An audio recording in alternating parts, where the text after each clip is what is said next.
Assalamu alaikum viewers, welcome to Virtual University. If you remember, in the last lesson we started to look at paragraph writing and we considered the different parts of a paragraph. We even examined a paragraph which was my neighbors.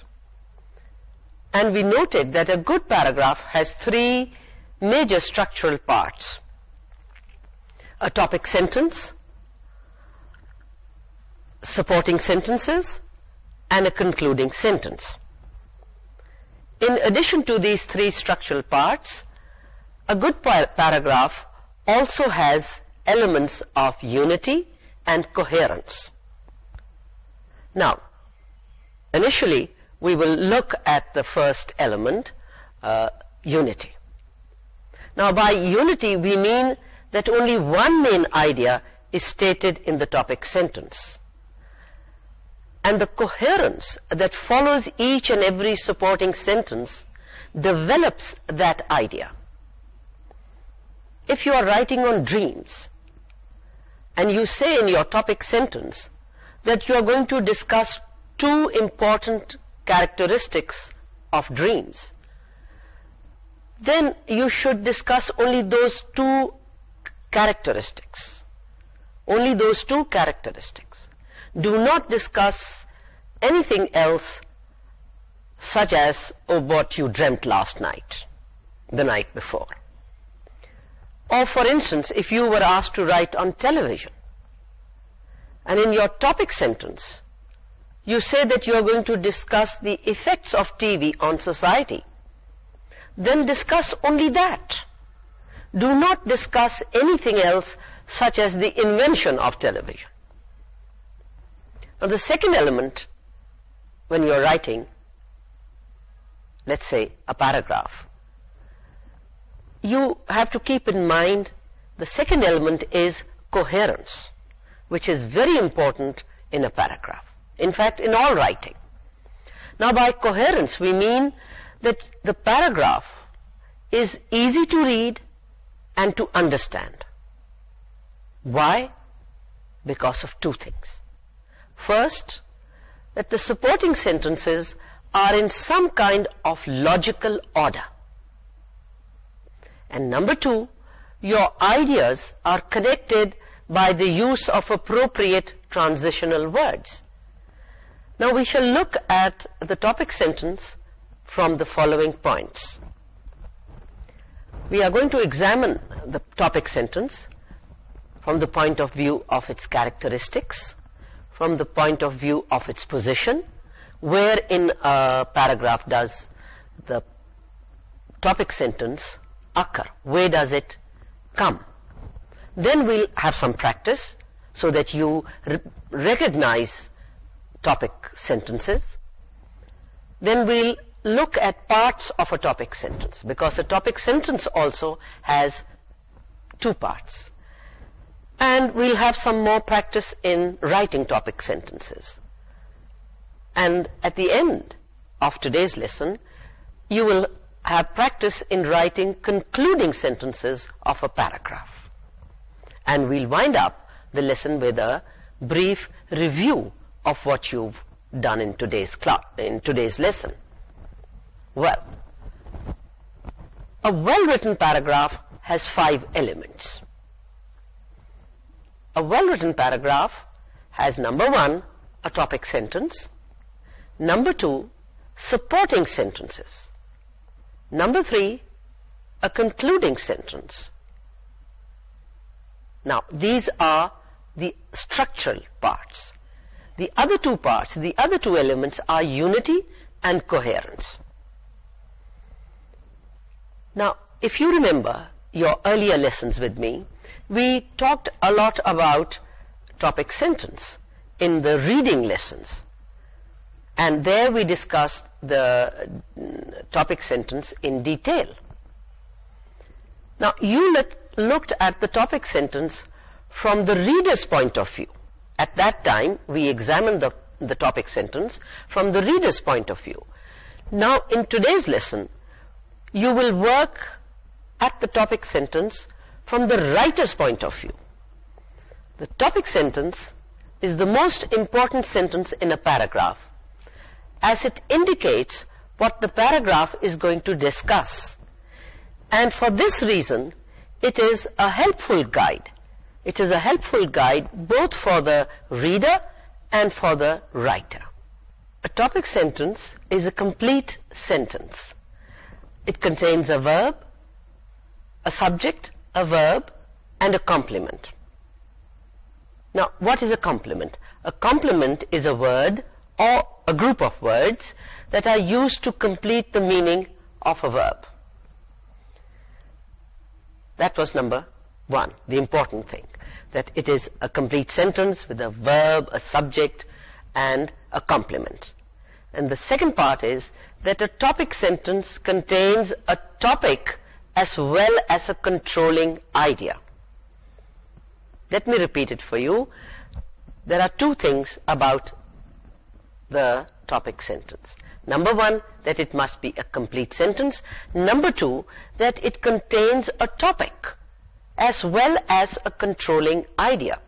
That is, that the topic sentence first names the topic and then it limits the topic to a specific area that is to be discussed in the paragraph. Example, if you have this sentence, driving on the motorway requires skill and agility. Driving on the motorway requires skill and agility. Now, that is the topic sentence of a paragraph. It tells you, it names the topic. The topic is driving on the motorway. And then it limits the topic to a specific area, which is driving, which is skill and agility. In the same way, there's another sentence. Take this one. Platinum, a precious metal, is used for two purposes. Platinum, a precious metal, is used for two purposes. Now, in that sentence, which happens to be the topic sentence of a paragraph, the topic is named, and that is, the topic is about platinum. And then it goes on to limit that the paragraph is going to be about the two purposes for which it is used.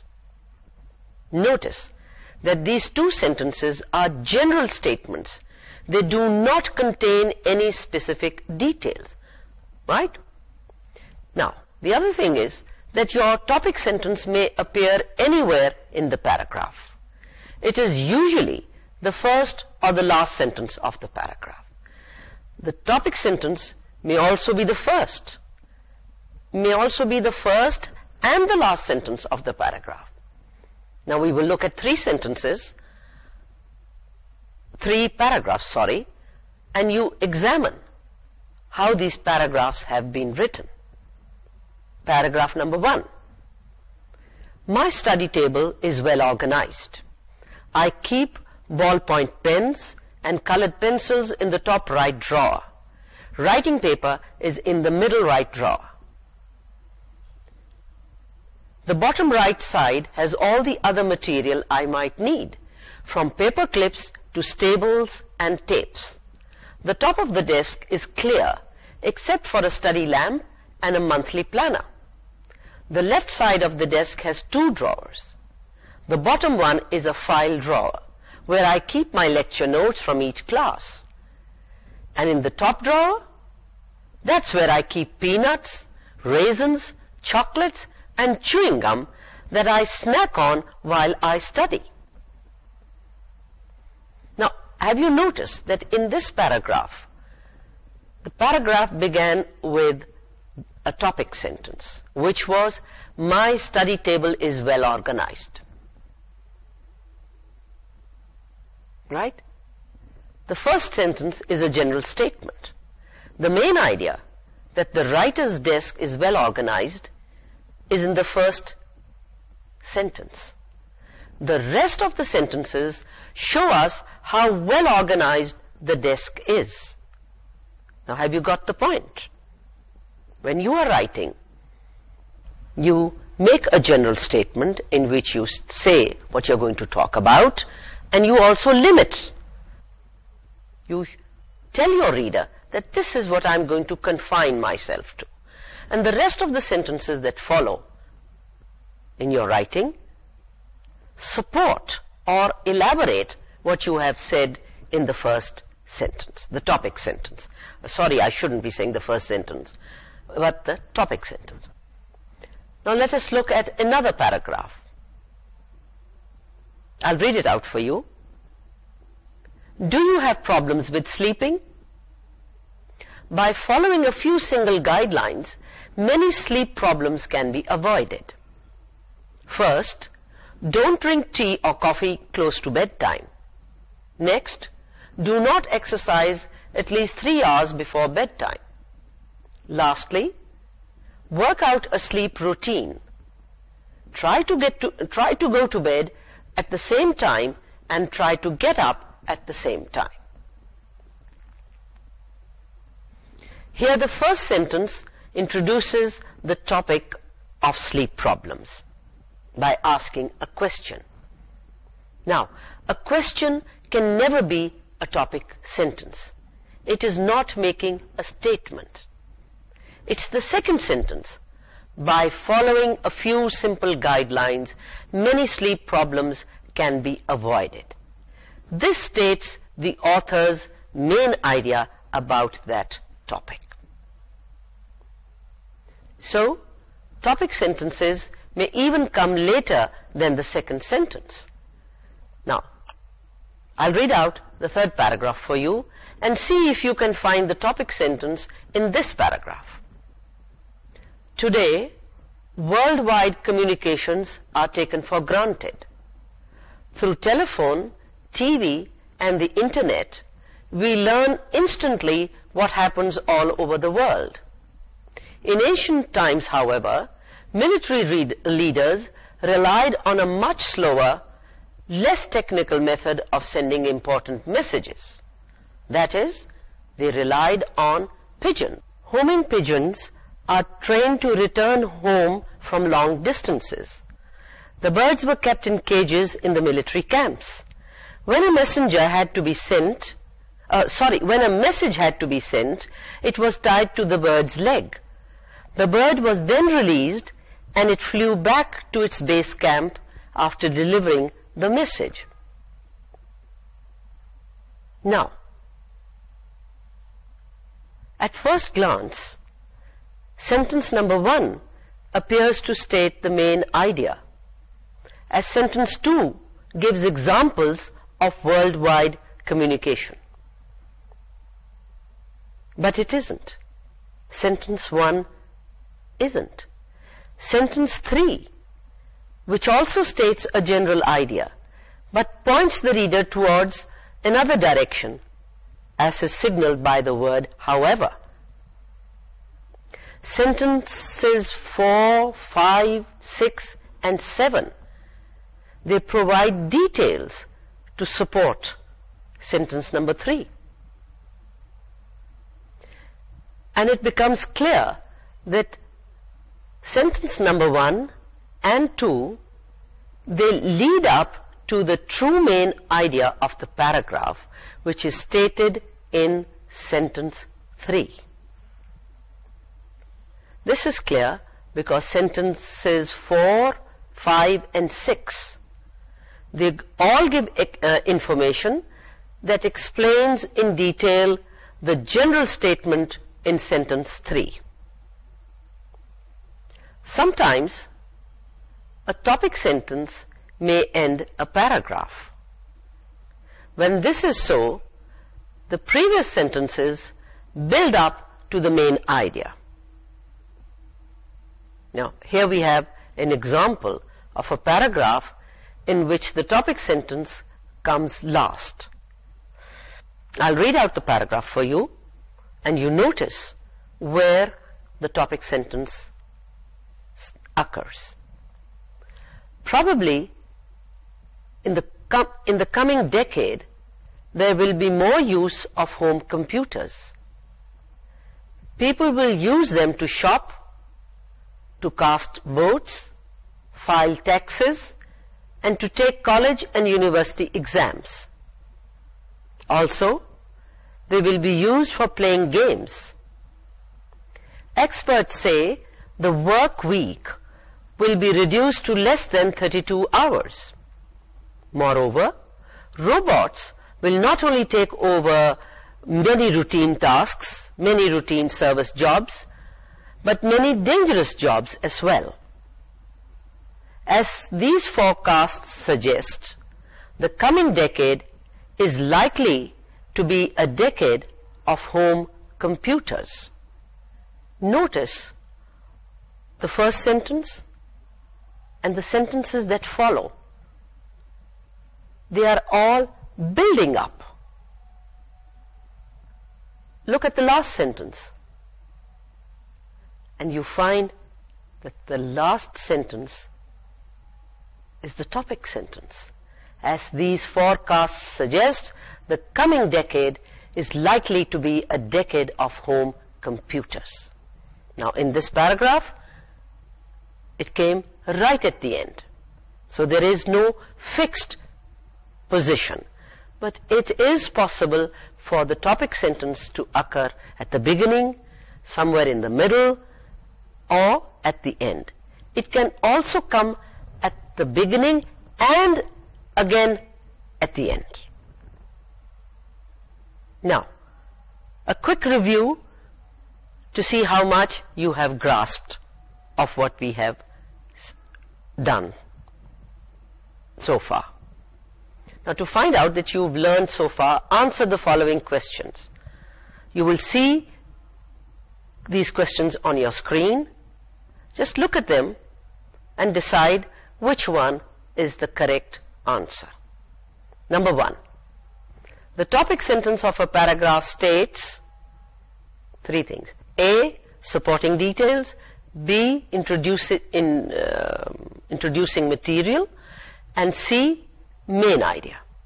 Now, which one do you think is the correct answer? Does the topic sentence introduce supporting details? Does it introduce material, or does it state the main idea? The correct answer is number C. Number 2. To find the topic sentence of a paragraph, look for a general statement. Now, is this statement true or false? Look at the sentence again. To find the topic sentence of a paragraph, look for a general statement. It's true. You have to look for a general statement. Number 3. The supporting details of a paragraph are more general than the main idea. The supporting details of a paragraph are more general than the main idea. Is this a true statement or a false statement? It's obvious it's a false statement, because supporting details cannot be general. It's the topic sentence that is general. So that was, number 3 was a false statement. Number 4. The topic sentence may appear in a paragraph. A, only once. B, more than once. Now, which one is the correct answer? Is it A or is it B? The correct answer is B, because a topic sentence may appear more than once. Right? Number 5. Question number 5. When the main idea is stated in the last sentence of a paragraph, it is likely to be a summary, a conclusion, or number C, which could be either A or B. A concluding sentence, the main idea, if the main idea is stated in the last sentence of a paragraph, it is likely to be a conclusion, or a summary. So it is either, if the correct answer is C, it is either A or B. Now we shall look at the parts of a topic sentence. A topic sentence has two parts, the topic and the controlling idea.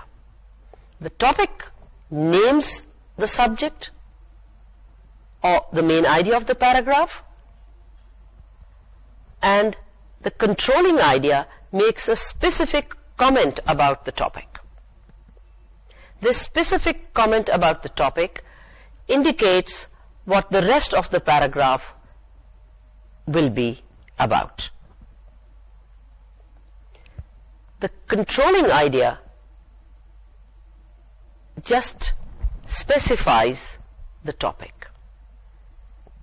It's the comment that limits the topic to a specific aspect, right, that is going to be discussed. For example, you have this sentence, driving in Lahore requires skill and nerves of steel. Driving in Lahore requires skill and nerves of steel. The topic is driving in Lahore. The controlling idea is driving in Lahore. The controlling idea makes a specific comment about the topic, and the comment is it requires skill and nerves of steel. In the same way, look at another sentence. Living in an English-speaking country improves the English of a foreign student. Living in an English-speaking country improves the English of a foreign student. What is the topic? The topic is living in an English-speaking country.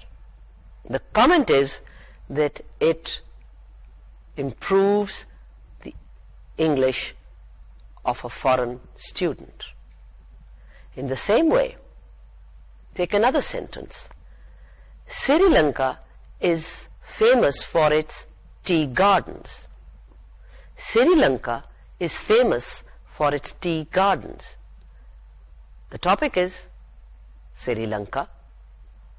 The controlling idea is that it is famous for its tea gardens. It doesn't say for its tourist spots, for its ancient culture.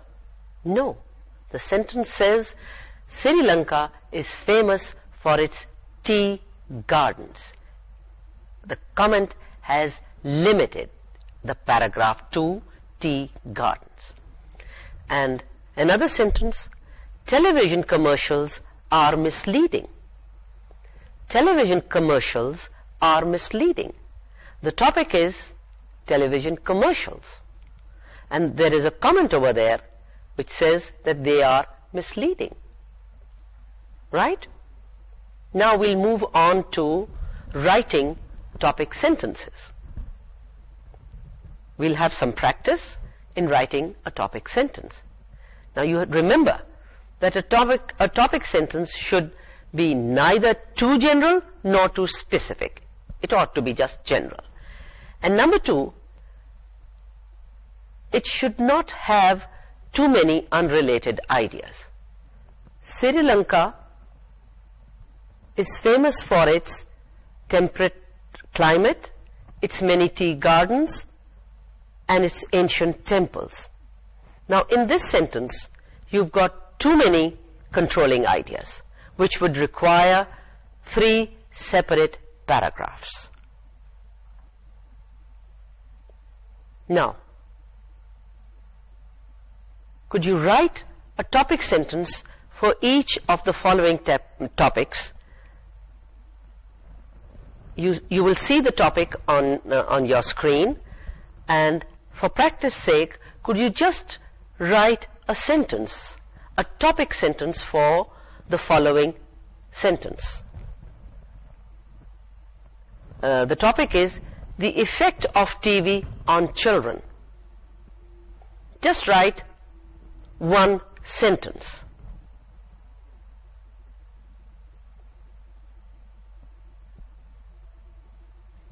All right, I hope you've written one. Write a sentence which has a topic and a controlling idea. You could have written, television is seriously affecting children. Their attention span has shortened notably. They are now so used to a TV being on that they have trouble working in quiet classrooms.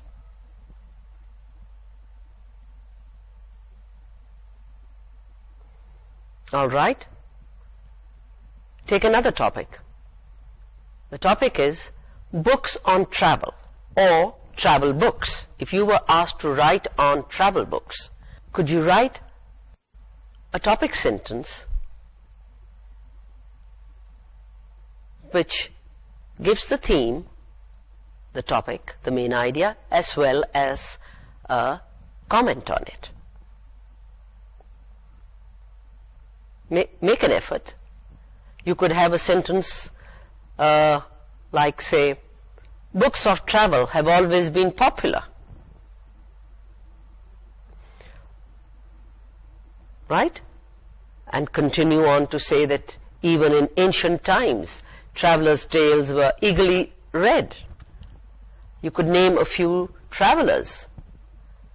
Well-known travelers are Marco Polo, Ibn Battuta, and there was this Chinese gentleman who visited the subcontinent. I've forgotten his name at the moment. So, just learn to write, have some practice in writing a topic sentence. Books on travel have always been popular. That would be a good topic sentence. Now, if you were given the topic gardens, what would you write as a topic sentence? I would say that a beautiful garden is a constant source of pleasure. And then you could go on to talk about some pleasure that you get from sitting in a garden. For instance, you could say that you sit in a garden for the peace and quiet that is there. You could say that it's a place of retreat. It's a place of rest. So, that write a sentence which states the main idea as well as the comment on it. Take another topic. If you were given the topic popular entertainment, it's a very general subject. Try to write a sentence for this topic. You could say, look at the music scene in Pakistan, and you could have a good topic sentence like, popular entertainment such as pop music has undergone great changes.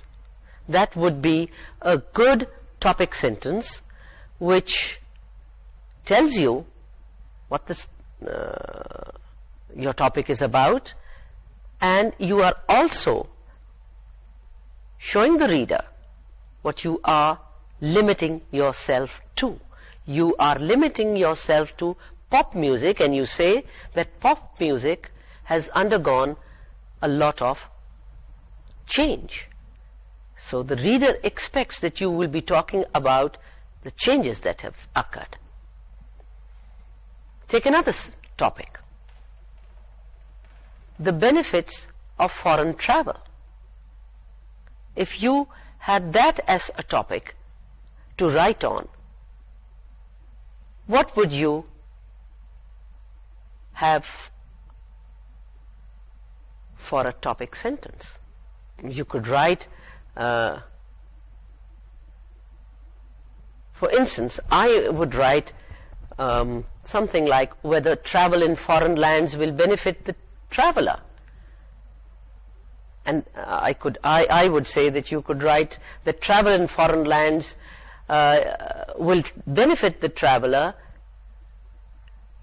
That depends entirely on the traveler himself.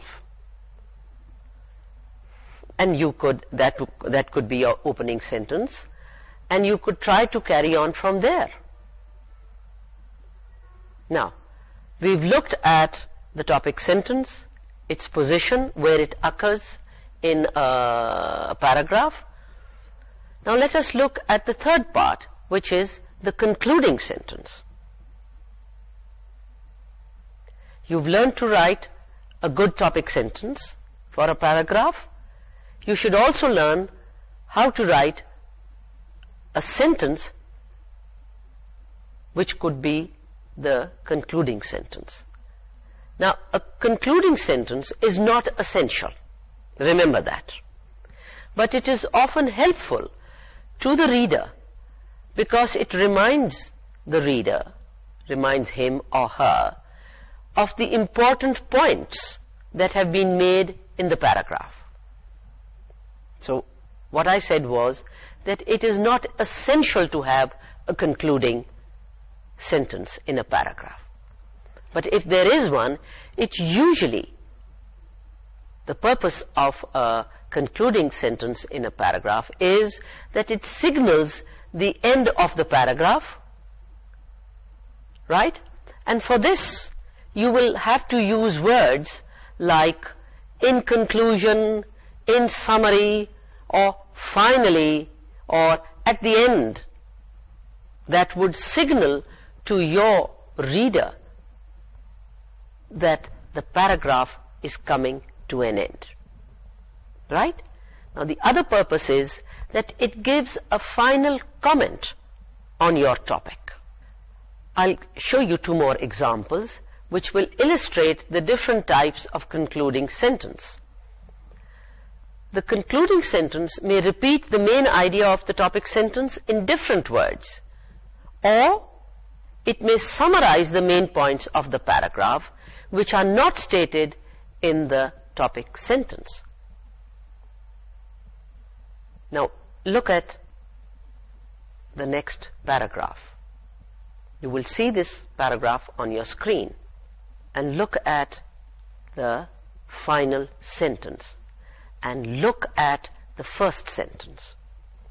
Most people think of synonyms as meaning having the same meaning, but it is easy to show that synonyms are always partial, never complete.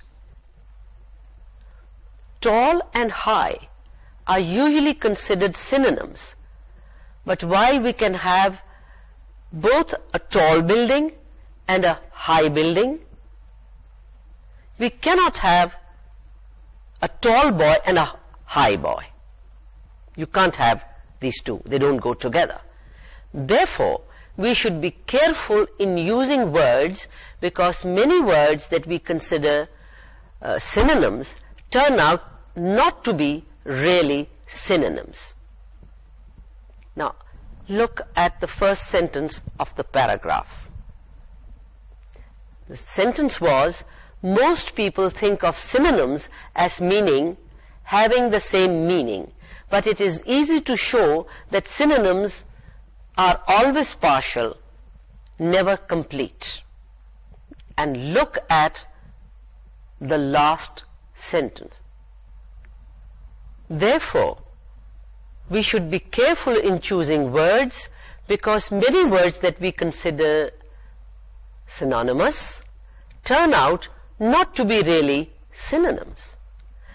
Now, I hope you noticed that the last sentence, it repeats the main idea of the topic sentence.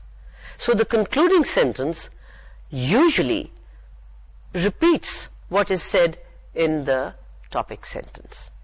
Let us look at another sentence, another paragraph. Notice the first sentence and the last sentence. Some people delight in inflicting pain on harmless little creatures such as flies, worms, and frogs.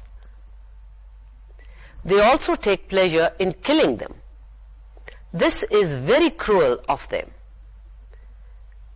They ought not to do so because it is wrong to cause unnecessary pain to any creature. Besides, from being cruel to little animals, men are often led to become cruel to their fellow creatures, and they learn to do very cruel deeds. Whenever a man is tempted to hurt or kill any such creature, he should pause to think how he would feel if any creature more powerful than him were to do the same to him. Let's go back to the first sentence. The first sentence was, some people delight in inflicting pain on harmless little creatures such as flies, worms and frogs. And let us look at the last sentence. The last sentence is, whenever a man is tempted to hurt or kill any such creature, he should pause to think how he would feel if any creature more powerful than him were to do the same to him. It is repeating. The concluding sentence summarizes the main 2 points not specifically stated in the topic sentence. Now we'll have a short practice of writing concluding sentences. You will see a number of paragraphs on your screen, and just decide which would be the topic sentence. First, you decide which would be the topic sentence. Then you add a good concluding sentence, and remember to add a word that signals that this is the last concluding sentence. And the words are finally, to sum up, at last, in conclusion. These are the usual words that signal the end of writing. Take the first paragraph. Read it quickly. I shall read it for you. Look for the topic sentence. Once you've located it, then move to the end and see if you can write a concluding sentence. Write it on a piece of paper over there. Make an attempt, and then I shall tell you what I have in mind. Let's see if your concluding sentence and my concluding sentence are similar. Paragraph number 1. The scientist is more interested in doing scientific work than in defining it. He sometimes says that a piece of work or a book is unscientific. And what he actually means by that phrase is that it is inexact. Inexact. That is one word. It is not in and exact. It is one word. That it is inexact. That it is badly arranged. That it jumps to conclusions without sufficient evidence. Or that the author has allowed his personal prejudices to influence his report. Now, can you write a concluding sentence? A sentence that sums up what has been said over there. You can write, by scientific work, then, we mean a work which is as exact as is possible, orderly in arrangement, and it is based on sound and sufficient evidence. You would be repeating what is said in that paragraph. You would be summarizing in your own words what has been said in that paragraph. Let us look at the next paragraph. Again, read it. Look at the topic sentence. Go down to the end. Notice that there is no concluding sentence. You have to give or write the concluding sentence. I'll read out the paragraph for you. In the meantime, just think of an appropriate concluding sentence. Paragraph 2. The habit of economy can easily be formed if we have a will to save. The first important thing in the formation of this habit, as in the case of many others, is to make a beginning. It does not matter with what sum we begin. We should make use of the first opportunity to make a beginning. Secondly, we should keep this habit alive by consistent effort.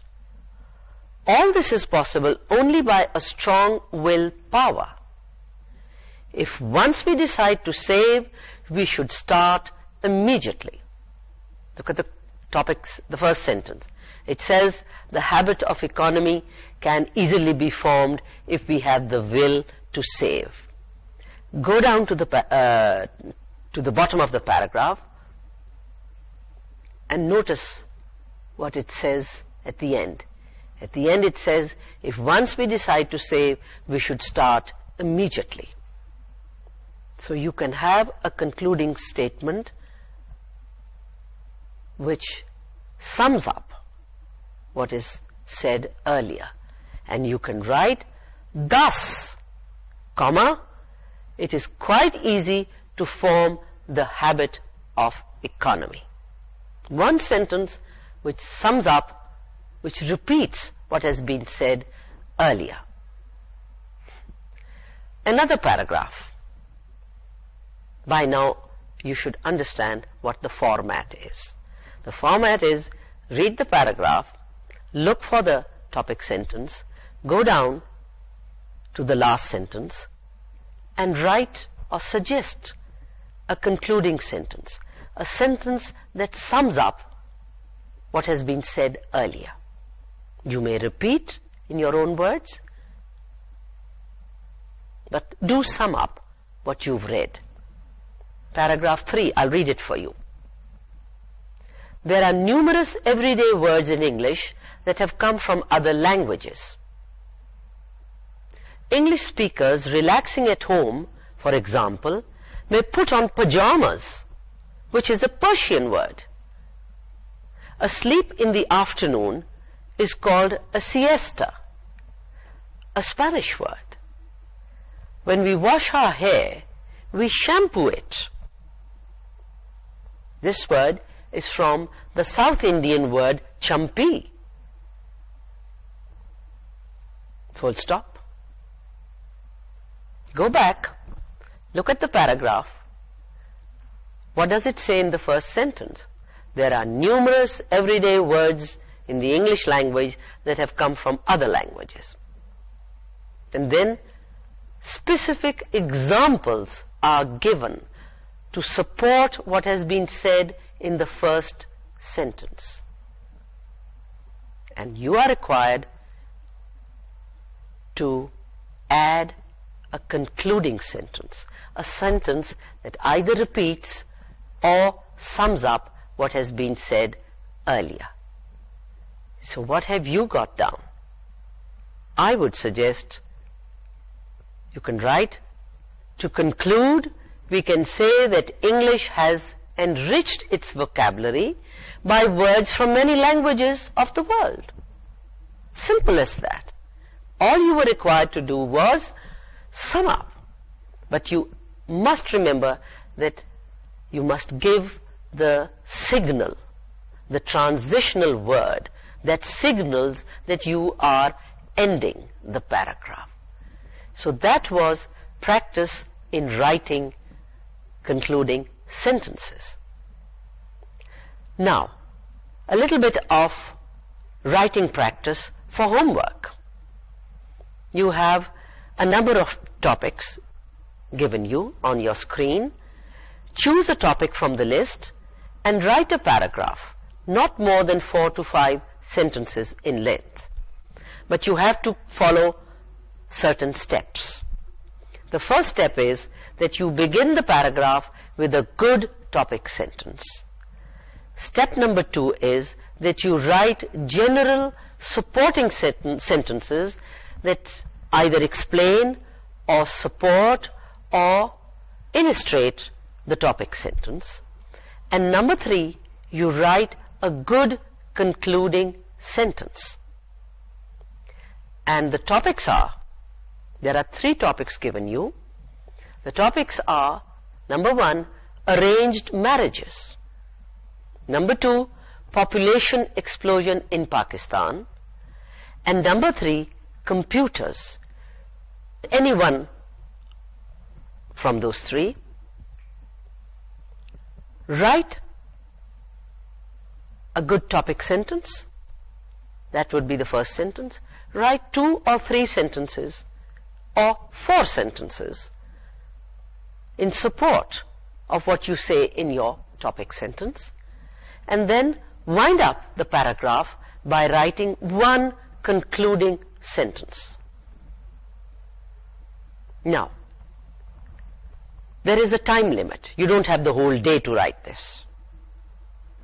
You should not take more than 15 minutes in all. Time yourself, use 13 minutes to write, and you must spend 2 minutes rereading what you've written, checking, going over what you've written. So in all, you will have 15 minutes. And with that, we come to the end of our lesson. In today's lesson, we looked at the topic sentence, how a topic sentence has 2 parts, the main idea and the comment. And then we looked at writing a concluding sentence. We had some practice in writing concluding sentences, and for further practice, you can write a paragraph and show it to your instructor. So, happy writing. See you next time. Allah Hafiz.